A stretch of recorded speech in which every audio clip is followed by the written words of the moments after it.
There's no joy without pain. There's no sunshine without rain. You need up and down. This is how the world works. As a man, you must build yourself.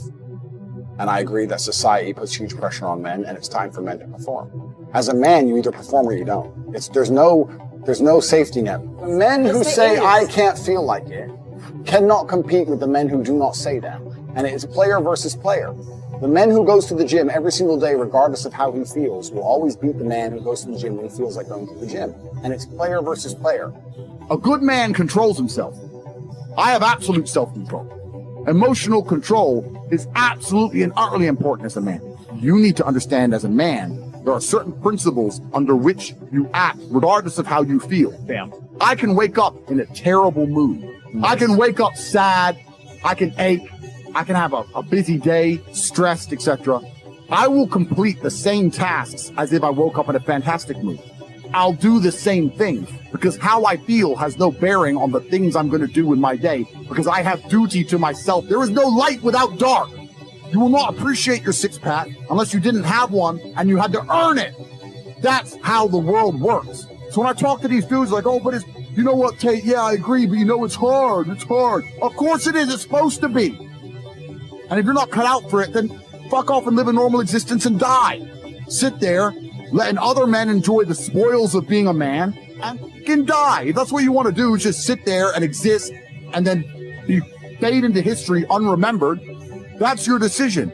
If you want to level up your character, then you need to get out here and do it. You need to be around brave men. You need to get some balls. You need to get your network together. You need to be paying attention, listen to the truth, humble yourself, stop sitting there with an ego. That's the game. But I made myself this way. I wasn't born this way. I absolutely and utterly made myself this way. And any single one of you men out here can do the same thing. I was always looking for, I wouldn't say happiness or contentment, but I was always looking to try and break out of the 9 to 5, just the normal monotony of day-to-day life. I think that men have a very unique life path, and it's very difficult to try and achieve status as a man. It's not easy to stand out from the crowd. And even what women expect of an important man, you need to be smart, charismatic, intelligent, strong, have a nice car, nice apartment, good network, good friends. You need to be able to handle stress. You need to be competent. There's so many things you need to be able to do. It's difficult for a young man to even have all these things. You need to start leveling up your mentality, your spirituality. You need to level up your ability, physicality. There's so many different ways you can level up, like a video game character, right? Once you have all the unlimited money, you can then start ticking all the stats boxes. Knowledge. One guy said to me, okay, well, how do I make women respect me? I said, well, how do you respect yourself? That's the first thing. No one's going to respect you if you don't respect yourself. Do other men respect you? Like, how do you act in a way that commands respect from anybody? I say, look, if you focus on yourself and make yourself being who you are, being a high-value male, women will detect it and it won't be so difficult for you. You have to respect yourself first. And how does a woman respect a man? When she sees that he respects himself and other men respect him. You need to understand that the world you live in as a man, in my personal view, has been very purposefully constructed. It's been constructed in a way to destroy your masculine power. And the future of the world, especially in the West, is a further encroachment on your sovereign ability, your sovereign thoughts, your base instincts, the things that make you happy.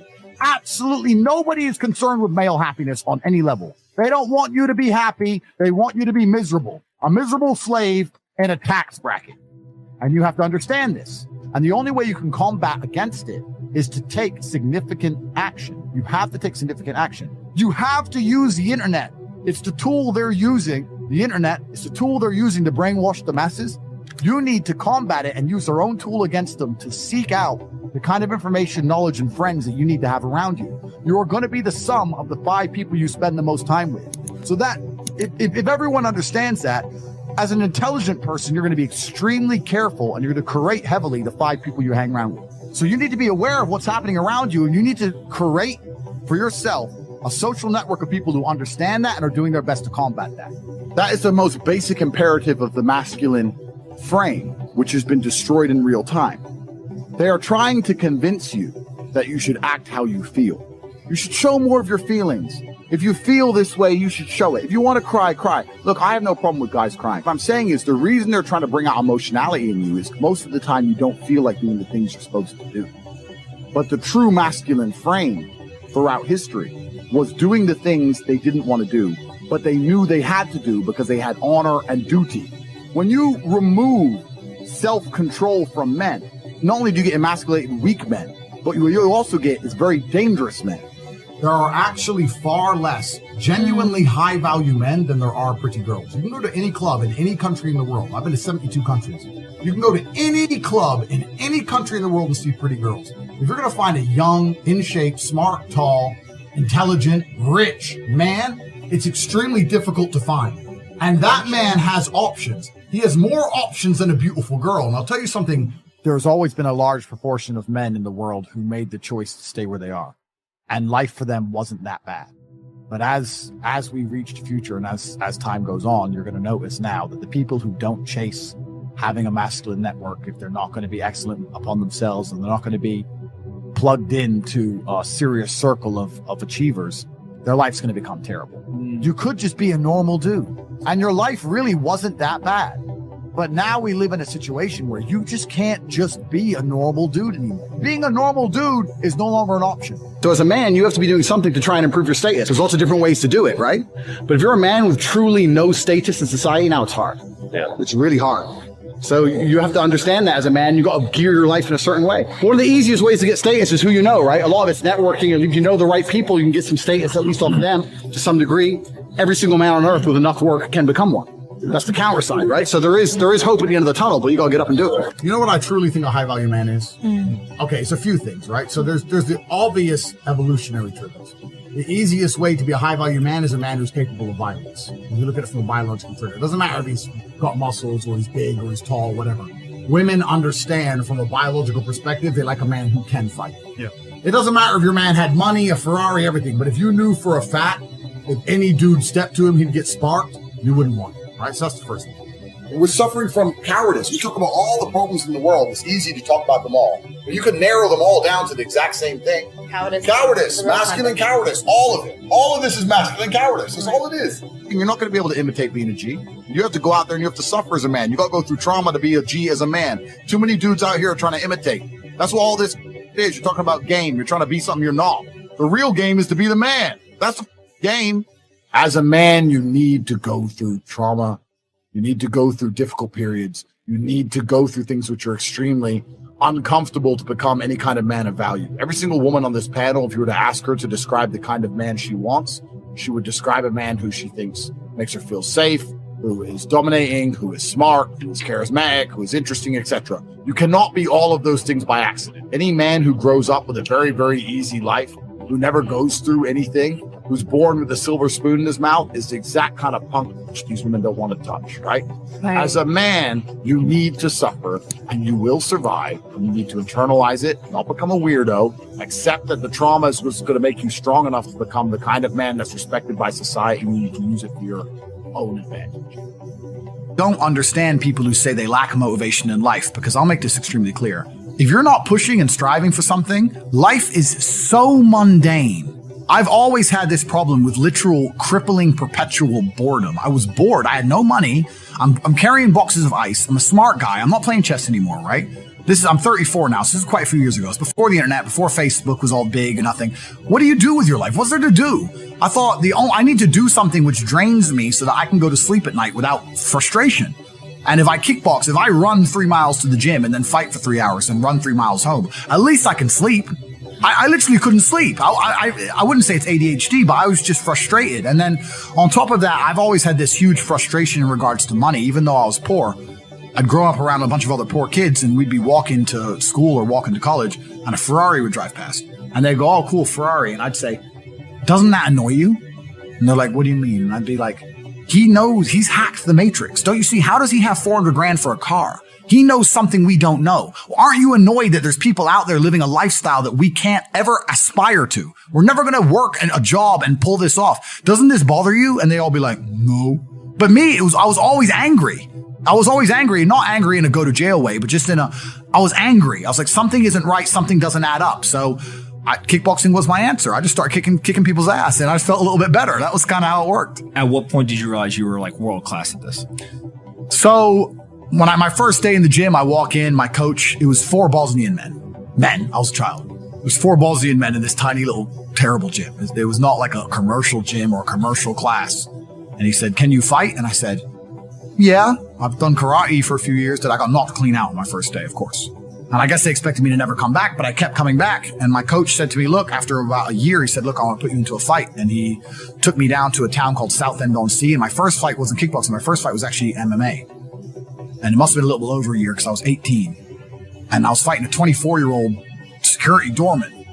And being a stupid American, I thought pounds and kilos were the same because I weighed in at like 82 pounds. He weighed in at like 90. No, I weighed in at 82 kilo. He weighed in at 90 kilo, which is an 8 kilo difference, which is almost like 20 pounds. And I was like to my coach, is that a big difference? He's like, no, man. I was like, okay. But thinking back, a 20-pound difference is a big difference in fighting, right? And I got in there and I won. I didn't win necessarily through skill, but I just kept going and I just outgassed him. And towards the end, I'm just on top of him, just punch him in the face, right? And I'm only 18 years old. So from there, my coach was like, okay, you have some potential. And for a long time, I believed it was my only way out because, like once again, before the internet and stuff, I'm going to college. I finished college. I don't believe in university because I'm too smart to get in debt for formal education. I'm too smart for that job.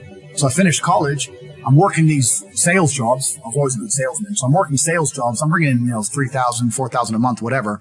But I thought my only way to get rich is fighting. I couldn't think of another way to get rich. And I didn't fight only to get rich, but I saw light at the end of the tunnel. So that's all I wanted to do was just fight. And so at what point do you go fight for the first world championship? So I fight for my first ever world championship on 2 days' notice.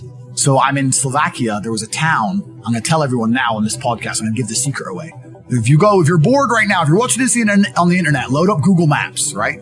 And there's a town called Košice, Kosice, and it's on the opposite end of Slovakia to Bratislava. So Bratislava is the capital, and then you have Košice on the other side. It's 4.5 hours drive from Bratislava. It's about 4 hours drive from Warsaw and about 4 hours drive from Budapest. It's in the middle of nowhere.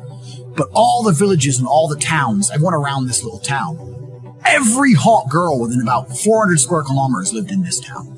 Because there was nowhere else to go, right? And they were all there. And when I was going there, this is pre-EU. They didn't have the euro. And me and Tristan used to go there on holiday because we would clean up. And when I say clean up, Tristan's your brother, my brother. And when I say clean up, I don't mean clean up like you clean up on holiday with some in Mexico. I mean clean up with 10s, like supermodels. It was unbelievable. And a beer is like 30 cents. And we're the only men there who speaks English. So I was in Košice, and then I got a phone call from Amir saying you have a world title fight in 2 days. I was literally drunk at the time. Who's Amir? Amir's my coach, sorry. Okay. He's a Bosnian Muslim who fought me in the soft conflict. Got shot 6 times and didn't die. That's right. So he's still like a father to me. And I must have been crazy. I was like, okay. I can't explain, and I want to say this in a way where it's truly understood. When I say I didn't give a shit if I lived or died, I don't mean that in a sad, suicidal way. I mean that in an empowered, charging at the gunfire. Back then, I didn't think I had anything that really made me really give a shit about living. Not in a do sad way, just in a let's go out in a blaze of glory. Then I'm not rich, I don't have nothing. I'm just banging girls in Slovakia. Well, who is this guy? So it was against the French world champion, Jean-Luc Benoit was his name, and the opponent pulled out, and they needed a guy on 2 days' notice, and I had to lose 6 kilos, which is around 13 or 14 pounds in 2 days. So is that easy or hard? That's hard, bro. 13 pounds in 2 days is a long way to lose. So I just stopped eating, stopped drinking, sitting in saunas, spitting all the water, just dying. Finally made weight, went to France, fought him 12 rounds, my first ever 12-round fight, so I fought him. And they gave the decision to him, but I was wrong. I beat him. And I beat him. I didn't knock him out, but I beat him. And is this one of the 4 world championships, or this is stuff a fifth? No, yeah. Well, it should be, yeah. But the tape was so convincing. The tape was actually sent off to the ISKA, the fighting organization, and they demanded a rematch. They knew I won, right? Okay. But he's French. He's French. He was in France, and fighting has a lot of politics to it. You have to understand. I mean, UFC is UFC, the real big ones, but outside of the smaller ones, it makes more sense for the French promotion of a French champion. They'll sell a lot more tickets and a lot more pay-per-views with a French champion. So basically, either you knock him out or it's going to go. It's kind of like that, right? So they commanded a rematch, and I rematched him 7 months later and knocked him out in the 8th, and I became world champion. Okay. Why keep going once you've won? There's always a new mountain to climb. I mean, that's a good question, because that's also kind of the reason I quit. Because it was like, why keep going? Well, there's always someone new to fight. And I'm still not financially where I want to be. And I don't know what else I want to do with my life. So I'll keep going, right? So I fought again. I beat another Frenchman. And then I fought again. I beat 2 Dutch guys to become 4-time world champion. But one day I woke up and I was like, is becoming 5-time world champion going to improve my life? I mean, I've already got, do I need 5 belts?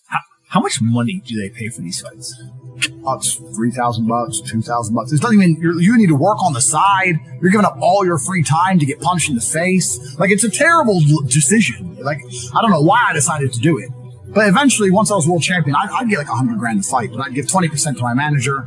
Then the UK, with the UK taxes, 40-50% would disappear, and sometimes you only fight twice a year or whatever. I was certainly not rich. I didn't consider myself you get like rich. 30 to 40%. Yeah, and I didn't consider myself rich. Like 30-40 grand chunks, but twice a year, maybe 3 times a year. Living in London rents, you need a car. You try, like you're not rich in any way. And that's actually the reason I retired, because I woke up one day and I thought, I'm giving 6 hours a day of absolute focus and energy to this. And I believe I'm smart enough that if I put that much tenacity into something else, I can be a multimillionaire. I truly believe that. I was like, I've realized now I've reached the pinnacle of kickboxing. My choice is either to change over to MMA, which I was offered to do earlier in my career, but at the time, the kickboxing contract paid more money. I had to pay the bills, so I went kickboxing. Change over to MMA, learn to wrestle, change over to UFC, blah, blah, blah. But this is also like 7-8 years ago where even the UFC didn't pay the money it pays now. Mm-hmm. But the UFC still doesn't pay that much money from what I understand. No, if you're like top 5 or champion, yeah. But most of the dudes you're going to see there in the prelims, they're getting 10 grand a fight, 9 grand a fight. It's nothing, right? So it'd be like starting my career all over again. And at the age of 28, I thought, I don't have the gumption to start again. I've been through hell for this. I've broken my hand 8 times. My ribs have been broken. Mm-hmm. I don't want to do this all over again. So what do you do when you realize that, hey, maybe I don't want to keep fighting? I decided to get rich. What does that mean to you? When you're sitting there, you're getting, $30,000-$40,000 kind of net on a per fight basis.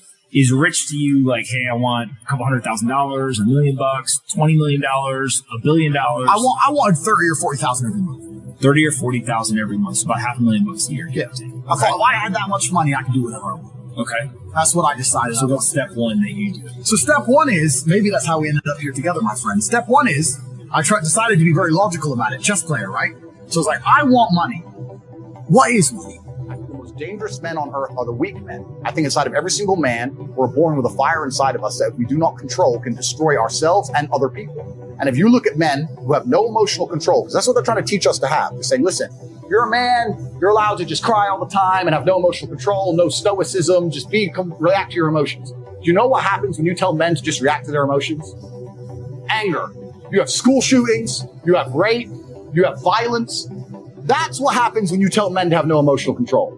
These school shooters are kids with no emotional control. Rapists are men with no emotional control. Violence and the bullshit you see on the street are men with no emotional control. Telling men to not be stoic is going to create a breed of violent young men who have no emotional control, can't control their emotions, and act out on them. That is absolutely and utterly more dangerous to society than me coming along saying, listen, I don't give a fuck how you feel, young man. It doesn't matter how you feel. You have duties and you have responsibilities as an adult, and you must comply and act a certain way regardless of how you feel. That is better for society as a whole, especially as I'm only teaching the tenets of, listen, go to the gym anyway. Doesn't matter. You don't feel like it. Go anyway. Listen, your girlfriend left you. Your heart's broken. You're not allowed to stalk her. She doesn't want you. Get the fuck over it. What I'm saying is good for the world. They're saying, no, act out your emotions. Cool, you're creating stalkers, rapists, and school shooters. These people are fucking dangerous. If you're not a competitive male, you're going to be perma-depressed. You don't have a mental disease. You're just in a competitive environment and you are losing. You need to become a competitive person. There's no easy way. It's going to be hard. It's going to suck. But if you get to top G, the name, if you get there, it's a life worth living. That's what I'm saying. And then millions of young men are going, wow, he's showing that you can be born from nothing, single parent on a fucking council estate in the worst town in England, be stabbed, come from nothing, and survive and end up with a multi-millionaire. Maybe I can do it if I work hard and I'm diligent and I try hard and I'm really giving hope to the world. And then they delete me. Then they put up a new thing about men's mental health, saying which pill they should take. And then they put James Charles on the algorithm. This shit's evil. It's genuinely criminal. I have nothing but a positive force for the world. And this is what I was talking earlier about the hero's arc and the arc and the redemption, because I think that inside of human consciousness, people are very, very familiar with the idea of the arc of a villain turning into a hero. It's in the Bible. It's in every superhero movie. The guy starts off bad. He's crazy. He's too bad. We don't want him. He's a maverick. You can't control him, blah, blah, blah. But towards the end, you're like, where's Batman? Where's Batman at? And it's going to take a matter of time before people realize, you know what? Tate was actually a good force for the youth. perhaps needs to create his message, perhaps needs to take his newfound fame on board and change the way he says certain things. Agreed, I'm not infallible as an individual. But to sit here and say I'm dangerous and I must be deleted is disservice to all the men of the world. And then they're going to start printing articles talking about men's mental health. They don't give a fuck about men. They don't give a shit about the 18-year-old boy out there who can't get a girlfriend who's genuinely lonely and the fucking sports star's fucking them all. I'm telling him what he has to do. I'm saying, listen, bro, of course the sports star's fucking them all. He's a G. You ain't shit. If you were a chick, would you choose you? Because I fucking wouldn't. So whose fault is that? The best thing about being a man is you get to build your character from the ground up. You're not born with any value. You're born as a blank slate.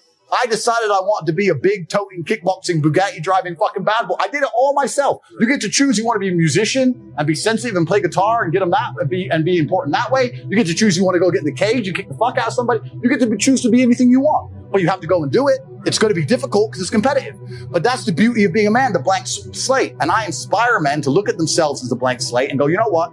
I ain't shit now, but I can become anything I want. How could I possibly give up on myself? You are so lucky. You have all the building blocks to become the exact kind of man you want to be. If none of this shit happened to you, when something else bad happens to you later, you wouldn't be able to deal with it. Fantastic. And he goes, no, but this. He replied again with more excuses. Said, why are you making excuses? I just told you what happened to you is a good thing. You need to reframe your mind. Bad things happened to Batman. They killed his parents. Do you understand? That's why he's Batman. You've just told me you have the building blocks to become you might become top G when I retire. Fantastic. What are you complaining about? He goes, well, what do? I said, you need to work. Take all that trauma. If you're truly heartbroken, my friend, and we've all been there as men, if you're truly heartbroken, you can't sleep. That means you're going to get in fantastic shape. You better hit the gym. You have nothing else to do. Stop watching YouTube. Stop emailing me. I want pictures of you in the gym. Get to fucking work. Heartbreak's a fantastic motivator, as is depression, as is sadness. Great. Look at what's pissing you off and make sure it never happens again. If you were jacked and rich as fuck, she probably wouldn't have left your ass. So get your shit together. Right? So this is so important. Trauma is such an important part of being a man. And the Matrix talks of trying to say that trauma is terrible and avoid trauma, or if you get trauma, take a pill. And that's unrealistic. Trauma is going to happen to you. And you as a man need to internalize it, accept it, and weaponize it to become the best version of yourself you can be. And that requires mental strength and stoicism. It does not require, be more emotional. If you're more emotional, you're going to fall apart when shit happens. I learned this. My father was a chess grandmaster, right? And I used to travel around America with him, and he'd play chess. And back then, there was a lot of former KGB guys who played chess in these massive tournaments. And when they spoke, they were very subversive. He'd introduce you to his girlfriend, and she'd be his wife. And then his other girlfriend, she's his wife. And then his friend is his daughter. And then they just say things that aren't really true. Another thing they do is they're very, very emotive with their hands, which is a habit that I kind of learned sometimes. So if they were sitting there and an argument got kind of heated, they'd begin to move their hands a lot as they disagree. Listen to me, listen, da-da-da-da, and they move their hands because then you can't see if you're going to hit. So they start to move their hands and you get used to it and then whack, right? So there's a few things I picked up from them, but there's a degree of subversion. So if I sit and say I have 5 wives or 10 wives or 1 wife or no wife, I like that the Matrix doesn't completely understand why I have. That's one of the main reasons I do it. The second thing is this. I sat there with a reporter from the Telegraph who said that, why would you have 5 wives? If you cheat on them, they're unhappy. And I said, my friend, who are you to tell women how they feel and what decisions they want to make? How insulting of you. How chauvinistic are you to sit and say that women do not have the independent thought to decide, I am prepared to share the top G because of his qualities and accolades and financial capability? As opposed for you to sit here and say they're not allowed to think that. They have to think what we believe they should think, what the Matrix tells them they should think. There are plenty of beautiful women out there who will say, you know what? A man like him, he might do this and that on the side, but you know what? He's my man. People will constantly tell you to not talk in a way which is full of conviction. People do not like you to be arrogant and have an ego. This is the worst thing ever. Let me tell you the fact, the number one facet of the G mindset. Your life is never going to be worse if you walk through the world believing you are the fucking man. You wake up, you look in the mirror and go, I'm the fucking man. I am the man. There's no one on this planet who can do shit I couldn't do if I put my mind to it. I don't give a fuck how good you are at piano. If I decide to play piano, I would be better than you at piano. And I believe that. I don't just say these things, I fucking believe them. And when you go through life believing you really, really are the man, there are very few downsides. The downsides are everyone's going to call you an arrogant, everyone's going to call you arrogant, everyone's going to call you a dickhead, everyone's going to say he has a big ego. You're going to lose a few loser friends. Who cares? What you are going to gain is other people on the same path. You're going to gain other people saying, yeah, well, I'm the fucking man too. This guy's the man. Let's make some money. That's what's going to happen.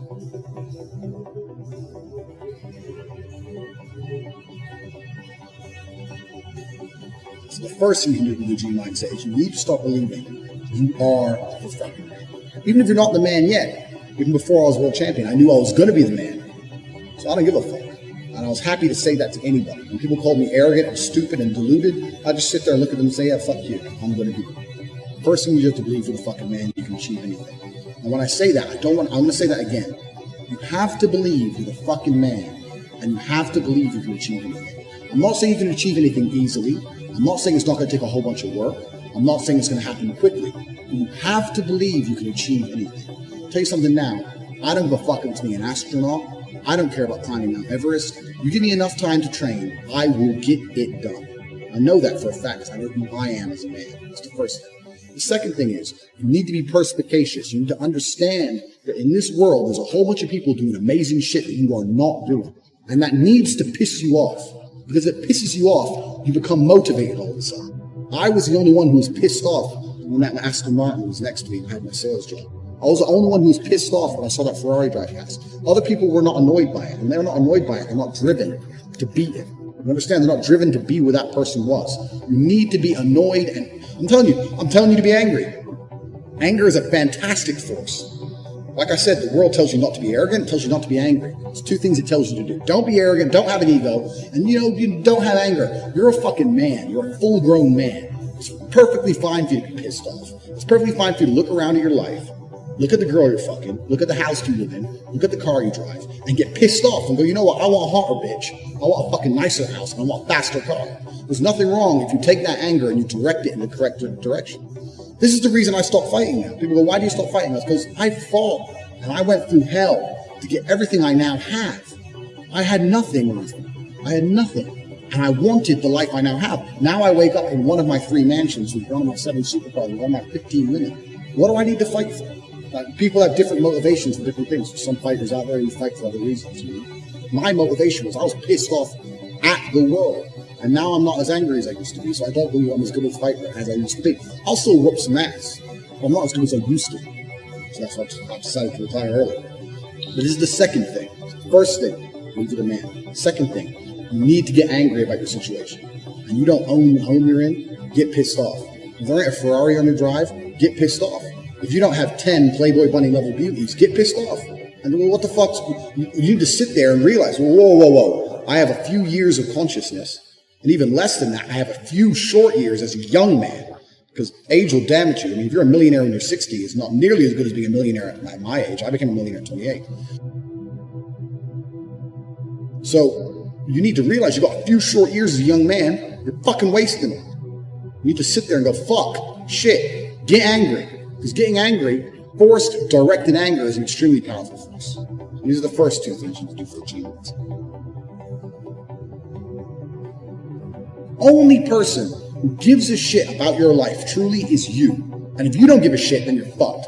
But point 2, get angry, you're going to start giving a shit very soon. And after you get angry, you need to realize that nobody is going to give you the things you want. It doesn't matter if Donald Trump is president or not. You use Trump for him, and it doesn't make a difference. No politician is going to make you rich. No one else is going to come along and say, I'm going to concentrate my effort on fixing your life. Nobody. You have to understand you're out here alone, absolutely alone. When you understand these 3 things, you start to see how a mindset comes together. Nobody's going to save you. You're fucked. It's totally down to you. You're pissed off with your current situation, and you want to change it. Plus, you believe you can do absolutely anything. This is how I thought at 18 years old. Because at a very young age, when I had my prime resource of energy and power at 18, 19 years old, I understood those 3 tenets. I believe I can do anything. I'm pissed off I don't have the life I want. And nobody else is going to give it to you.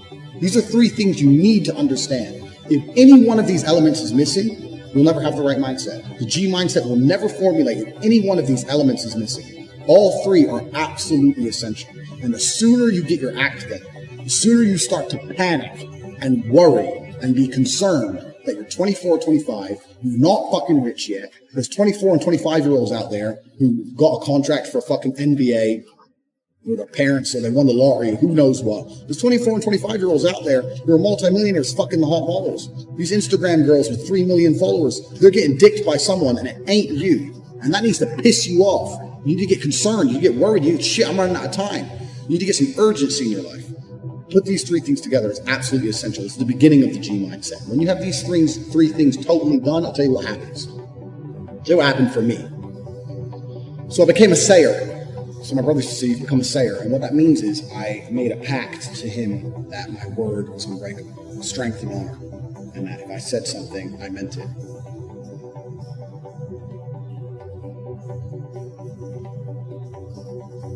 So if I woke up to my brother and said, "I'm doing 1,000 press ups or I'm running 20 miles," I would do it. Because if I didn't do it, I'd feel like a dickhead. Because when you instill these mindsets, when your mindset changes, you start to be extremely accountable for yourself. No one's coming to save you.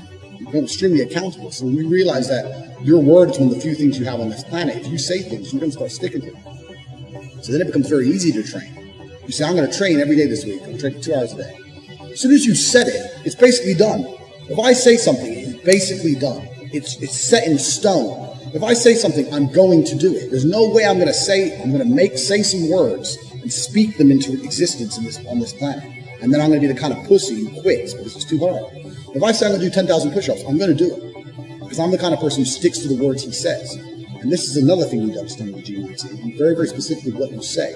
Because if you instill your mindset correctly, and you start to just say things, just start saying things. Then you hold yourself accountable. Say things you don't even think you want to do. Wake up and go up to your friend or your mom or whoever and say, "You know what? I'm going to do 1,000 push-ups today." Say it to people. And they're going to say, "No, you're not." So watch me. And then you have a choice. You're either going to succeed like a G or you're going to be a little pussy. You're going to quit at 310 because it's hard. What kind of man are you? That's a decision you need to make. If you're the kind of man I was, I'd say shit and I'd fucking stick to it. My brother said, "You become a sayer." I used to train with my brother. He'd say, "Let's do 500. He'd say, "Let's do 2,000. He'd say, "Well, you've said it now, so we have to do it." I'd say, "Exactly. I said it now, so now we have to do it. There is no surrender. We have to do it." This is another facet of the G mindset. This is number 4. You got to start saying shit, and your word has to be iron, unbreakable.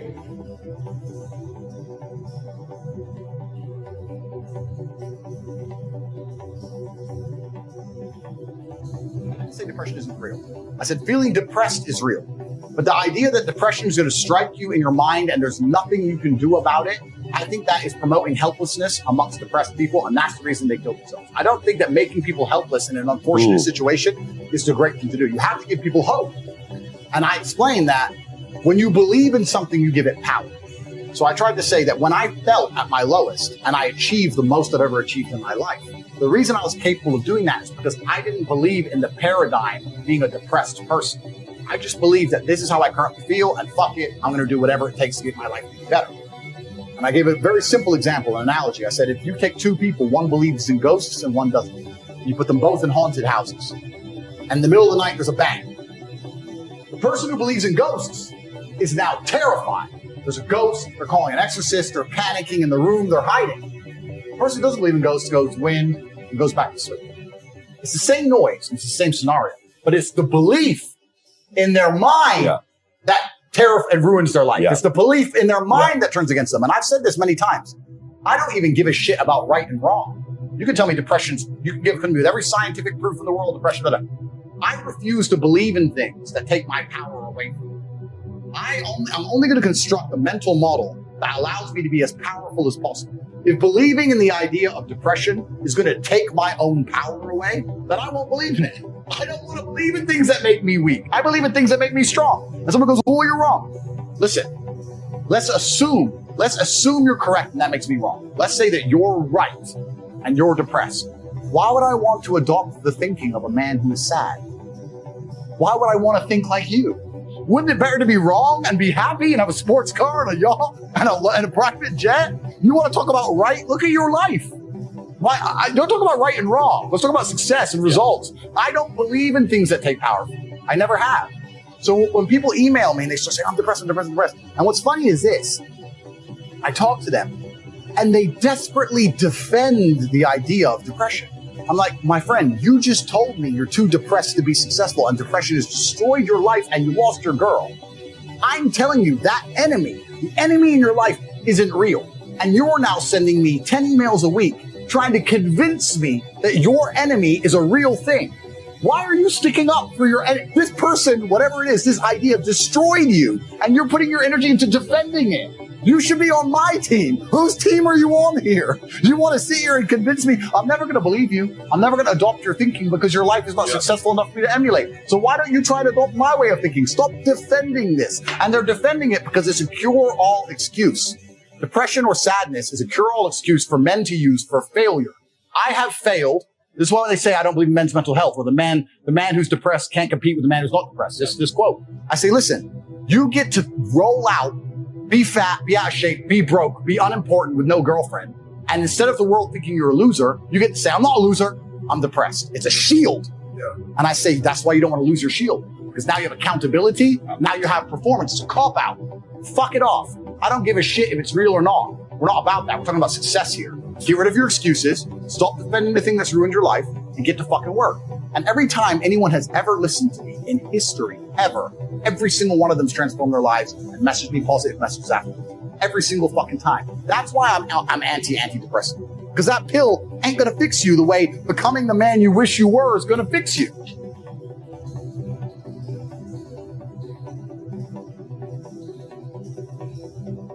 Lesson 1, speed. Now, I tell this to everybody all the time, and nobody understands what I'm trying to say. I'm going to try and articulate it. Speed is extremely important in business. Everything that needs to be done must be done fast. That doesn't mean it has to be done cheap. It means it has to be done quickly. People seem to conflate the two. That if you do something quickly, it must be terrible. That's not the case. When you're a professional fighter, you learn to punch. Your instructor says faster, faster, faster. You learn to punch faster. You don't degrade your punch. You don't start punching like an idiot. You keep the same quality of punch, but you do it quicker. Now, nobody in the world, the modern world especially if you're dealing with creative people in any kind of regard, they don't understand speed. Numbers people kind of understand speed. Creative people don't understand speed. And this is they have a strength and a weakness there. Creative people have something I don't have. They're very creative and they can see things I can't see, but it takes time. I'm the complete opposite. I want everything done straight away now. But speed is super important for a business. I'm going to tell you why. So whatever you're thinking of doing, whatever the business you're thinking of running, you need to do things quickly. If an airplane, everyone knows how planes work, is flying through the sky, even if its engines fail, it will continue to fly. If the engines fail, it will not fall out of the sky and instantly crash to the ground. It will continue to fly. Do you know why? Because it has forward momentum. It's going forward, and that means the wings are creating lift, air is going underneath the plane. As long as the plane goes forward, it will not fall and fail. And a business is exactly the same. The key with business is to make sure you're always moving forward, always producing content, and always doing everything you can as quickly as possible, while maintaining the quality. Do not conflate quality with speed. You can do the same. If you have an idea right now and you have someone you're working with, let's say you do your website. You tell the company, it's going to take 2 weeks. No, it's not going to take 2 weeks. It's going to take 3 days. I'm going to find someone. We can't do it in 3 days. I'll find someone who can. You can build a good website in 3 days. People have unrealistic, stupid time frames. Everyone thinks things take forever. Things don't take forever. Things can be done quickly. I know, because I've done it. I've pushed people or done it myself and seen what's going to be done. You know what I could do in 2 weeks? Me, as a man who knows nothing about web design, in 2 weeks, I could learn web design and build a website. And I know nothing. So how the fuck can you, the guy who knows websites, take 2 weeks to build a fucking website? It's garbage. Everyone is slow. And being slow is deadly to a company for 2 reasons. One, the faster you get things online, the faster you start making money. Now, if you make money today because you were in a rush, let's say you quickly push and you get it online today and you make money. That's one universe. And another universe where it takes a week and you get it online. That week of making money is gone. That money is lost. The longer it takes to get something online, the less money you're going to make as a whole. If I start a company today to the end of my life, start a company next month to the end of my life, the one I start today has been running longer. It's going to generate more money. The quicker things are done, the quicker money is made. It's as simple as that. That's starting a company. Even if a company is already online, speed is super important once again. I'll give you an example. Let's say, I don't know, producing an advert. The faster you produce an advert, the faster it's out, the faster you get results. If you do it quick enough, you might be able to produce 2 adverts in the time that other people take to produce 1. Now you have double the advertising that other people have. Speed. You have to attack and you have to move quickly. When I talk to people say to me all the time, I have a business idea. I say, okay. A week later, I'll say, how's your business? Well, what business? You have an idea and it's been a week. Where's your fucking company? Where's your business? It's been a week, you ain't done shit. People are lazy, people are slow, people are complacent, including you. Everything must happen instantly, quickly, fast, speed, attack. Hitler conquered Europe with blitzkrieg. You need to go quickly. I cannot emphasize this enough. Lesson 1, speed is important. Nothing can be slow. I'll tell you another quick story about this lesson. I went to apply for this job. They said I need a degree. I said, I don't need a degree. They're like, why didn't you go to university? Because I ain't got 4 years to waste in school. I'd rather get 4 years of experience out here working jobs. I'd rather have real experience and money in my pocket and learn the hard way than go to some school and sit around and drink alcohol and do drugs like all these other university graduates are. I'll work for free for 1 week. And if you don't think I'm good, don't give me the job. I worked for free for a week and they gave me the job. So I'm a G. So there you go. That proves how pointless uni is. I got the job above all the graduates because I was prepared to do 1 week's free work. Well, it's better to do 1 week's free work than 4 years free work while paying money to go. Waste of time. So I got this job at TriStar. I'm there. I break the company sales record in the first month because I was just on the phone. Hard work. Just call it. I would call everyone. Everyone in the office would laugh at me because we were a real small business. I would call the companies like McDonald's, like the huge companies that we never stood a chance of getting a deal with. I'd call everyone, tenacious. So I broke the company record. In the first month, I landed 3 40-grand deals, 120 grand profit, 10% turnover, 10% commission, 12 grand for me. I was 20, 12 grand. I didn't have never this kind of money in my fucking life. I couldn't believe it. Turns out, the top salesman there, besides me, because I broke the company record for the first month, the best salesman there was a guy called Dan. He wanted to start his own TV company. So I'd only been there a month. Now I'm having lunch with Dan, the number 2 in the company, and he's saying, I'm going to go start my own TV company. I want to make you happy. So I only worked for this company a month and a half before I quit and start my own TV company. I'm 20. I own 50% of the TV advertising agency. Speed. If you are moving fast, you cannot fail. Speed wins. Get the money in. Get a deal. Produce the advert. Get it out. Get someone else in. Get money. Now, speed. No, we can't wait. When's the meeting? Oh, next Wednesday. No, it's not next Wednesday. It's tomorrow. Tell them we'll go there tomorrow. They can only travel to us next Wednesday. We'll go to them tomorrow. We have to close the deal now. Money now. Speed. I cannot emphasize this enough because it is my entire business philosophy. If I had to give you one important point, this is the reason this is the first point. Speed. And everybody is slow. And if you start to work like me, you'll realize everyone's slow, and that's okay. But things must happen quickly. It's extremely important.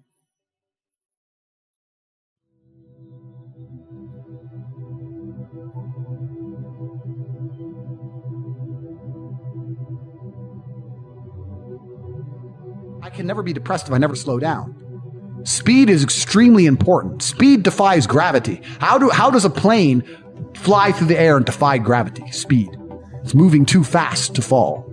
If you're always attacking life, if you're always doing things, if you're always making more money, if you're always traveling the world, doing this, doing that, new car, here, there, new podcast, meeting James English, boom, boom, boom. If you're always doing things all the time, unhappiness can't catch you. But I also know that speed is a fantastic way to be happy all the time. I'm always looking forward to something. I wake up every day excited. I'll go do this today. I'll go do this today. I'll go do this today. And I very much live my life in a frame of, no, I have to do this. It's very much I get to do this. There's another thing that a lot of people make a mistake with when I talk to them. Like, I have to go to work today. Change your language. I get to go to work today. Imagine you had no job. It'd be worse, right? Because otherwise you wouldn't be working. So you get to go to work. I have to fix the car. At least you have a car. You get to fix your car. Most people don't got one. I have to go get the kids. You get to go get the kids because you have these beautiful children who love you. You understand? People's even their own language is wrong. The world can be framed. Maybe I'm completely crazy. Maybe I'm full of shit, like you said. Maybe I am. But the frames I've installed in my mind are all beneficial to me. So if that makes me crazy and full of shit, good. Because I can't become depressed. So you can sit there and tell me I'm full of shit while you're depressed, and I'm happy. And I would never want to adopt the thinking of a depressed person. People will shield laziness with anything. No one wants to admit they're lazy. So they'll shield it with disbelief. That's a scam. Or, I don't work hard, I work smart. Bollocks. More cover. For just anything it takes to say, I don't want to work. Do you believe in that? Work smart or not harder? I believe in both. Yeah. But there's a time when it comes to work smart. And most people are trying to do the smart work before they do the hard work. It's kind of like talent, right? You don't notice if you're talented at something until all the hard work's done. Yep. I could be the most talented tennis player in the world, but I don't play tennis. So if I go down the tennis court, Joe Schmo's going to smoke me. I don't get to see my talent until I've worked so hard that I'm in the top 1%, and now I'm beating them because I have some God-given gift. Yeah. You understand? Yeah. You have to do the hard work first. If there's no hard work, there's no smart work. So someone's going to sit there and go, I work smart, I don't work hard, so I only have to work an hour a day. If working smart gets you a lot done in an hour a day, then you should work smart for 12 hours a day and get 12 times the work done. I am absolutely and utterly a believer in hard work. I'm a proponent of hard work. I have all this money and all I do is work. My entire life is work. This podcast is work. I'm getting in the car and going to another meeting, work. I want to go to the gym so I'm in good shape, work. It's all work. My entire life is work. And people don't want to look at life that way. They want to talk about work-life balance and being lazy and all this crap. I don't believe in any of that. I believe in if you want to win, you have to outcompete the man who's prepared to do nothing but work. It's player versus player. If you're going to sit there and go, I don't want to work more than an hour a day, well, the guy who does want to work more than an hour a day is going to beat you. And no matter how smart you are, there's always a smart dude who's doing the same smart work you are for more hours than you're doing it. That's just the nature of the game. The way that humans work and the way that we've evolved as a species is that we don't really learn lessons unless they're learned the hard way. Yeah. I believe that unless a lesson is taught the hard way, you're not going to learn it. You can have so many near misses and people won't learn their lesson. Bro, you must know a guy who goes out there, nearly crashes his car, doesn't slow his ass down till he wrecks it. Yeah. Like, this is how people are, right? So you need that pain for the lesson to sting enough to really genuinely go inside of your mind. And it's the same with everything. It's the same with driving a car or business. Truthfully, if you want to learn a lesson about business, you're going to have to suffer at some point, right? So we always say that most people are not successful with their first companies, X, Y, Z, blah, blah, blah. I get that. The truth is, there's a lot of people who make a lot of money with their first company, but they just spunk it, act an idiot, and it all blows up in their face. And that's how you get the discipline on your fourth company, that when you have $3 million in the bank, you just leave it there. You know, and don't be done with it. So you need to go through some pain. You need to experience some negative things. You need to have to a degree some trauma to really even learn any lessons. So yeah, business studies. You're right. The book that's not going to teach you anything about business. You need to get out there on the streets. You need to make mistakes. You need to suffer. You need to have the tax man knocking at your door. You got to deal with all that stuff so that you make sure it doesn't happen again. I really think that humans are stupid enough to only learn the hard way. And life really doesn't have to be that complicated. When you see somebody that has something you want, you just got to try and work out how they got it. Yeah. And that's the missing part. Most people see people with things they want, and they don't do the second half. They don't try and work out how they got that thing. Oh, my man has a Ferrari. Okay. I wish I had a Ferrari. Okay. They don't sit there and go for an hour, how did he get a Ferrari? It doesn't cross that part is the part they don't want to do, right? They just go, oh, he has a Ferrari, wish I had a Ferrari, and they go back to TV. Yeah. And that's why they lose. It's player versus player out here, man. It's on the street. It's not easy. For every dollar you make, for every pound you take, you took it from someone else. You don't make money, you take money. People don't understand the way that money works. You're not the Federal Reserve. You can't create money from thin air. Every single pound in your bank is money you took from someone else. And when I say take, I don't mean it in a negative way. You might have convinced them to give it to you. You might have a coffee shop. I'll give you a nice coffee. You'll give me some money. Cool. But you still took his money, right? So if you're out here trying to take stuff from other people, don't you want to have a team? You want to do it by yourself? You want to be Rambo? Because if you get two of you doing it. You get two of you. That's right. So the whole idea of this lone soldier, this Rambo, I'll do it all by myself, that's all dead, bro. You need to have a team. It's player versus player. And for the same reason, if you were out here on the street and you want to defend yourself, you want your boys around you. It's the same thing with trying to get rich. You're laughing with your boys. Yeah. The brokey days are great. And I'm not complaining about being rich. Obviously, I worked hard for this, and it's a fantastic life I live now. But I think without those brokey days, without those original days to compare it to, without that juxtaposition, then I don't think being rich would be fun at all. I think it's only fun because you can compare it to the days when you weren't rich.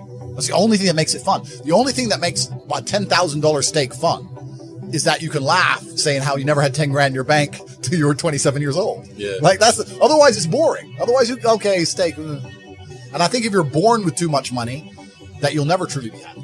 I think you need the broken days. They're the best days. Up and down. This is how the world works.